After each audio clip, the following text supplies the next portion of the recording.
ദേവയാനി മിണ്ടിയത് കൊണ്ട് തന്നെ ആദർശിന് ഭയങ്കര സന്തോഷാവുന്നുണ്ട്. അങ്ങനെ ആദർശ് അകത്തേക്ക് വന്നിട്ട് എല്ലാരോടും പറയാണ്, അമ്മ എന്നോട് മിണ്ടി എനിക്ക് ഒരുപാട് സന്തോഷമായി എന്നൊക്കെ പറയുമ്പോ ജാനകി പറയുന്നുണ്ട്, അതെ അതിന്റെ കാരണക്കാരി നയനമോള. അവള് പോയി പറഞ്ഞിട്ടാ അവളുടെ ഈ മനമാറ്റം. നയനമോള് എല്ലാവരെയും മാറ്റിയെടുക്കും, അത്രക്ക് നല്ല മനസ്സാന്നൊക്കെ ജാനകി പറയുന്നുണ്ട്. അപ്പോഴേക്കും ആദർശ് ആണോ എന്ന് ചോദിച്ചിട്ട് നേരെ അകത്തേക്ക് ഓടുകയാണ് കേട്ടോ. അടുക്കളയിൽ നയന നിപ്പുണ്ടായിരുന്നു. അങ്ങനെ അടുക്കളയിലേക്ക് ആദർശ് ഓടുന്നുണ്ട്. അങ്ങോട്ടേക്ക് ചെന്നിട്ട് നയനനെ എടുത്തു പൊക്കി വട്ടം കറക്കാണ്. എന്നിട്ട് കയ്യിലും പിടിച്ച് കറക്കുന്നുണ്ട്. എന്താ ആദർശിട്ടാ വീരാദർശിട്ടാ എന്നൊക്കെ പറയുന്നുണ്ട് കേട്ടോ നയന. ഈ സമയത്ത് നവ്യ വന്നിട്ട് വാതുക്കൽ നിന്നിങ്ങനെ നോക്കുമ്പോ ഒന്ന് ഞെട്ടുന്നുണ്ട്. കാരണം അവർക്കിടയിൽ അങ്ങനെ കാര്യമായ റൊമാൻസ് ഒന്നും ഇല്ലല്ലോ. ആ സമയത്താണ് തന്റെ അനിയത്തിക്ക് ഇതുപോലെ മഹാഭാഗ്യം വന്ന് കൈവന്നിരിക്കുന്നത്. അതായത് അനന്തപുരം തറവാടിന്റെ മൂത്ത മകളെന്നൊരു സ്ഥാനവും മരുമകളെന്നൊരു സ്ഥാനവും എല്ലാ കാര്യത്തിലും അധികാരമെല്ലാം അവൾക്കുണ്ടല്ലോ. അത് തന്നെ അവൾക്കൊരു ജലസിയാണ്. ഇപ്പൊ ആദർശുള്ള സ്നേഹിക്കുന്നതും കൂടെ കണ്ടപ്പോഴേക്കും തീർന്നെന്ന് പറഞ്ഞാൽ മതിയല്ലോ. കാരണം ആദ്യം ആദർശ് സ്നേഹിച്ചുകൊണ്ടിരുന്ന നവ്യനെയാണല്ലോ. നവ്യക്ക് ഇത് കണ്ടിട്ട് നല്ല കുശുമ്പാകുന്നുണ്ട് കേട്ടോ. നവ്യ കലിതുള്ളി നേരെ അബിയുടെ അടുത്തേക്ക് പോകുന്നുണ്ട്. ഈ സമയത്ത് ആദർശിട്ട് താഴെ ഇറക്കുന്ന അതിനെ പറയുമ്പോഴേക്കും താഴെ ഇറക്കിയിട്ട് ഞാൻ ഭയങ്കര ഹാപ്പിയാ, എന്റെ അമ്മയെ എന്നോട് മിണ്ടി എന്ന് പറയാണ്. ഓ അതാണോ ഇത്ര വലിയ കാര്യം? എന്നോട് മിണ്ടി എന്ന് വെച്ചാൽ ഞാൻ എന്താ ഇവിടെ കിടന്ന് തുള്ളുന്നുണ്ടോ? നിങ്ങളോട് മിണ്ടിയതില് കാര്യമുണ്ട്. നിങ്ങളെ മോനാന്ന് ഓർക്കാം. അമ്മയ്ക്ക് മിണ്ടാതെ എത്ര നേരം ഇരിക്കാൻ സാധിക്കും? പക്ഷെ എന്നോട് അമ്മ മിണ്ടണമെങ്കിൽ അതിന് എന്തെങ്കിലും പ്രത്യേകം കാരണം കാണും, അത് ഉറപ്പാ.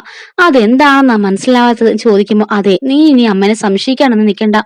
അമ്മ സീരിയസ് ആയിട്ട് ഒന്നും മിണ്ടിയതായിരിക്കും. അതല്ല ആദർശേട്ടാ, എല്ലാവരും പറഞ്ഞു അമ്മ ഒരു കാര്യത്തിൽ പിണങ്ങിയാ പിന്നെ അങ്ങനെയൊന്നും പെട്ടെന്നൊന്നും ഇതായിട്ട് വരുന്ന ആളല്ലെന്ന്.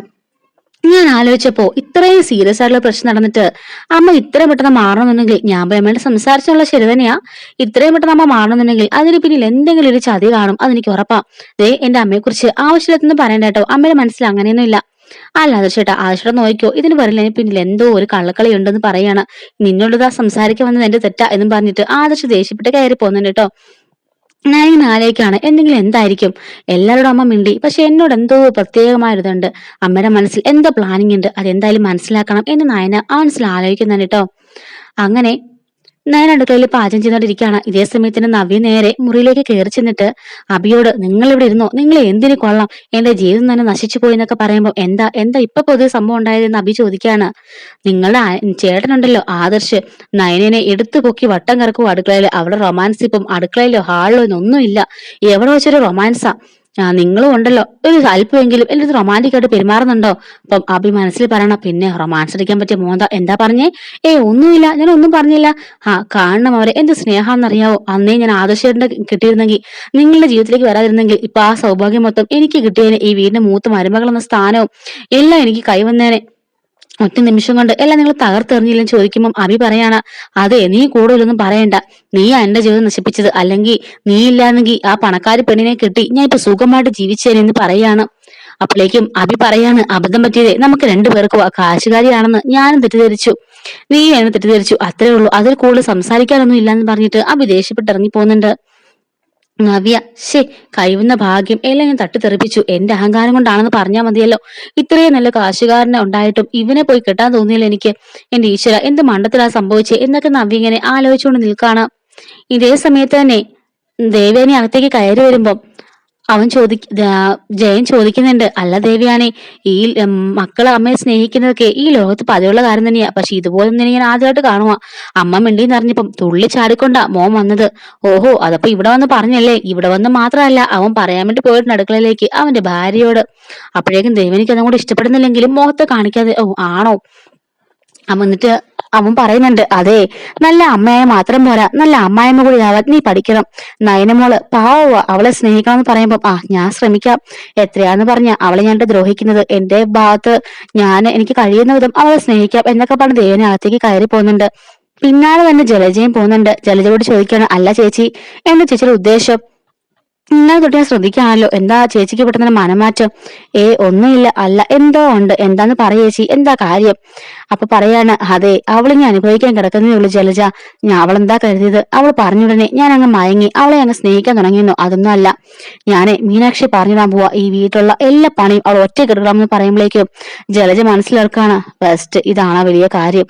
അവക്ക് അല്ലെങ്കിൽ തന്നെ ഈ വീട്ടിലെ പണിയൊക്കെ പുല്ല് പോലെ അവൾ എല്ലാം ചെയ്യും. ഇതൊക്കെയാണോ വലിയ പണിഷ്മെന്റ്? കയ്യിൽ വന്ന അവസരം വെറുതെ നശിപ്പിച്ചു കളഞ്ഞിട്ട് കിടന്ന് ചിലക്കുന്ന കണ്ടില്ലേ എന്നിങ്ങനെ അവൾ മനസ്സിൽ കരുതുന്നുണ്ട്. ഇനി അവൾ അനുഭവിക്കാൻ കിടക്കുന്നേ ഉള്ളൂ. അവൾ ഇനി ഈ വീട്ടിൽ കിടന്ന് നരകിക്കും, എനിക്കിത് കാണണം എന്നൊക്കെ ദേവയാനി പറയുന്നുണ്ട് കേട്ടോ. അങ്ങനെ ദേവനോട് എഴുന്നേറ്റ് പോകുമ്പോഴേക്കും നല്ലൊരു അവസരവും കളഞ്ഞിട്ട് ഇരുന്ന് ചിലക്കുന്നത് കണ്ടില്ലേ തള്ള. എന്നും പറഞ്ഞിട്ട് ദേവയാനി ഇങ്ങനെ ഇരിക്കുന്നുണ്ട്. ഇതേ സമയത്തിന് ജയനും ആദർശം കൊണ്ട് സംസാരിക്കുകയാണ്.